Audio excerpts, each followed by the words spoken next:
Welcome to CIA Declassified. This is the only show brave enough to look behind the black bars of history, where we seek the truth buried beneath the ink. Tonight, we are plunging back into the deepest, weirdest abyss of the CIA's and DIA's archives, Project Stargate.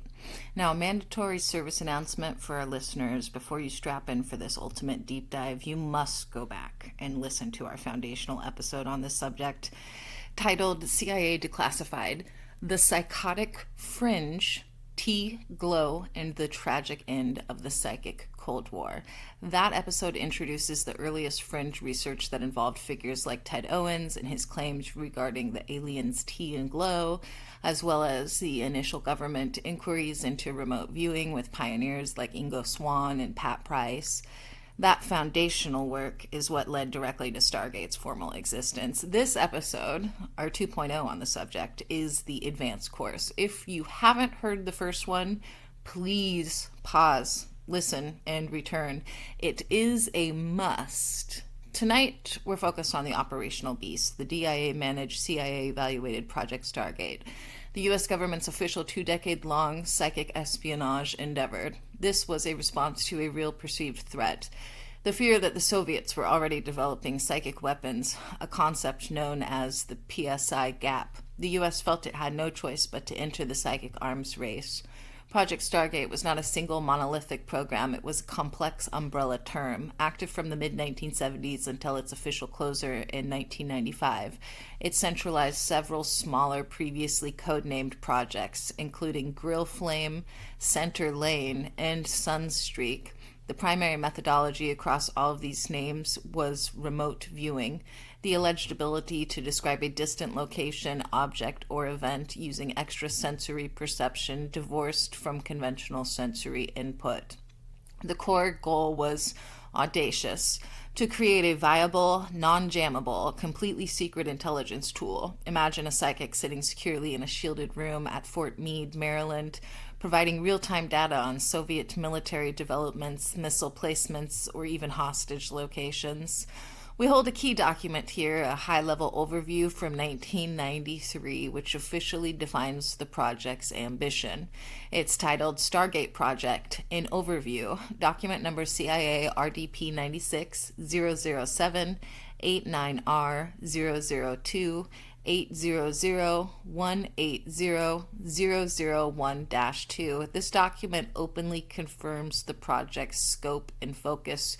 A quote, "Primary focus of the Stargate effort is an anomalous phenomenon to include parapsychological and related biophysical interactions, e.g. telepathy, remote viewing, psychokinesis. The capability is considered a potential intelligence tool," end quote. The agency was spending millions to classify people as a, quote, sensitive, end quote, meaning individuals deemed capable of these anomalous communications. They weren't just looking for human satellites, they were actively trying to weaponize human consciousness for intelligence gathering. The methodology they honed was Coordinate Remote Viewing, CRV, pioneered by Ingo Swann. CRV attempts to strip away the subjective noise, the viewer's imagination, by forcing them to follow strict sequential stages. Stage 1 involves sketching the basic geometry of the target based only on its geographical coordinates. Stage 2 adds sensory input, colors, textures, temperatures. By stage 4 or 5, the viewer is finally allowed to try and identify the target. This structure was designed to make the data defensible in the cynical halls of intelligence. The files are littered with session transcripts. Many are vague and unusable, but some stand out for their shocking accuracy.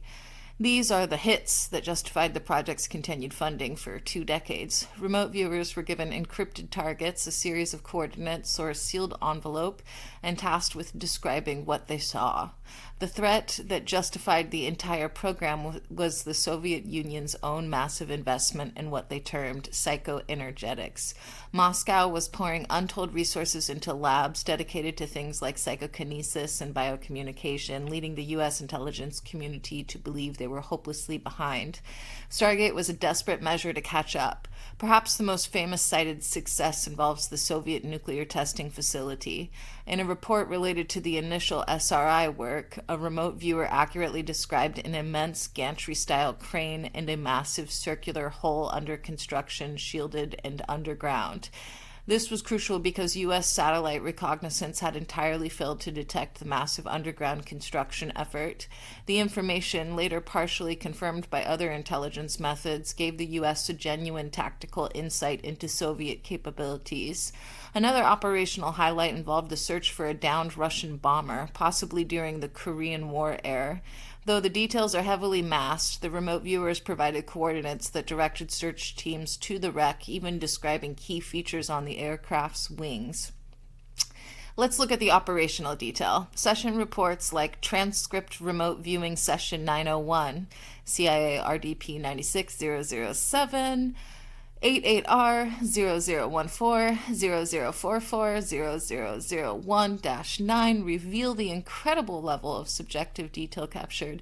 The viewers described specific construction materials, the emotional feelings of personnel at the site, and the surrounding topographical features. This is a quote, an excerpt from Session 901, paraphrased for dramatic impact and technical depth. I see metal tall structures, vast water, a sense of great pressure and containment almost suffocating. There is a large metallic cylindric item being moved beneath a massive shielded hangar-like structure. The geometry is harsh and purposeful, intended to hide something. The emotional signature is one of secretive, high-stakes military engineering. End quote. The statistical correlations in some trials were so strong that independent evaluators struggled to dismiss them as merely chance. The question was never if anomalous information existed, but could it be reliably weaponized to defeat Soviet conventional intelligence? Now we confront the black wall. The sheer volume of redaction in the Stargate files is a clear sign that something beyond psychic fun was happening. The CIA is required to use specific exemptions under the Freedom of Information Act to justify this black ink. B1 for national security information, and B3 for information exempted by statute protecting intelligence sources and methods. The most heavily redacted areas are not the vague session descriptions, but the cold, hard operational specifics. Here's a breakdown of the four main categories of redaction and the logical hypothesis for why they remain secret.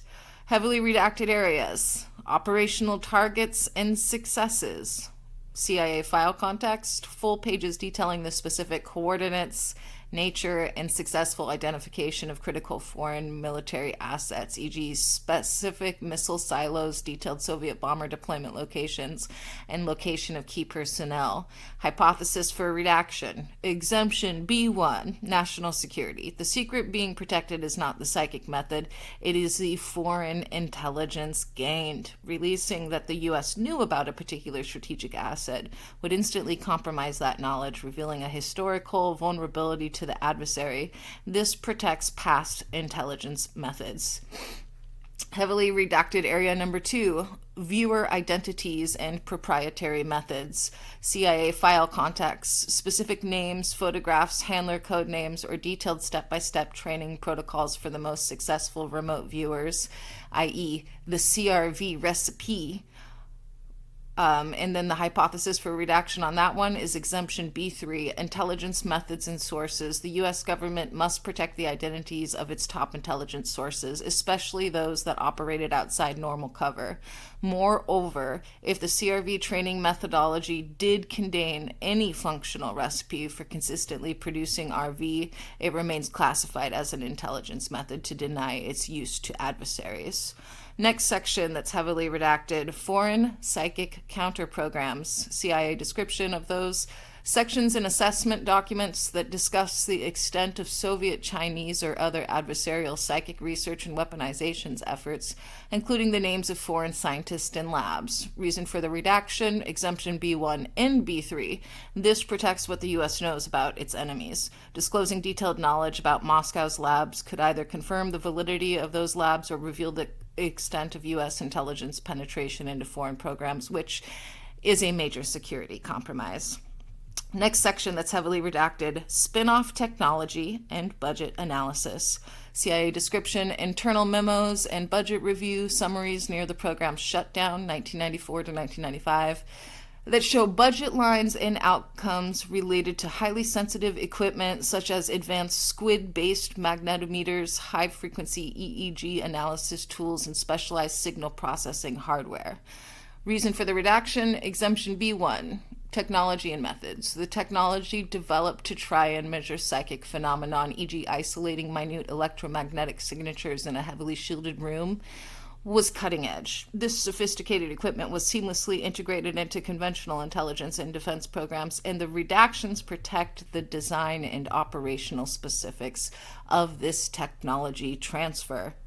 The true secret beneath the black ink is that the remote viewing was effective enough on occasion to gather genuine, actionable intelligence that remains classified to this day. After 2 decades of effort and an estimated $20 million spent, a massive sum for the time, was Project Stargate ultimately a success? The final official verdict in 1995, following a CIA-commissioned independent review by the American Institute of Research, was a formal failure. Quote, official conclusion from CIA summary report. Although statistically significant effects were observed in laboratory experiments, the intelligence information provided was never sufficiently reliable nor accurate to be considered valuable for operational use. ... The use of remote viewing as an intelligence tool should be terminated. End quote. This is the CIA Declassified Review Summary from 1995. The CIA concluded that the data was too often vague, contaminated by the viewer's own subjective noise, analytical overlay, and fundamentally unreliable under pressure. The program was shut down because operationally, they could not rely on a psychic over a satellite or a trained human agent. However, the legacy is complex. Operational success, mixed.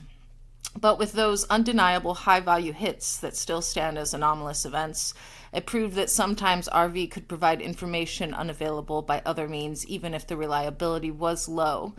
Technological leaps, successful. The effort to measure the immeasurable led to advancements in electromagnetic shielding and sensitive neuromeasuring instrumentation, like advanced biofeedback loops and data processing algorithms.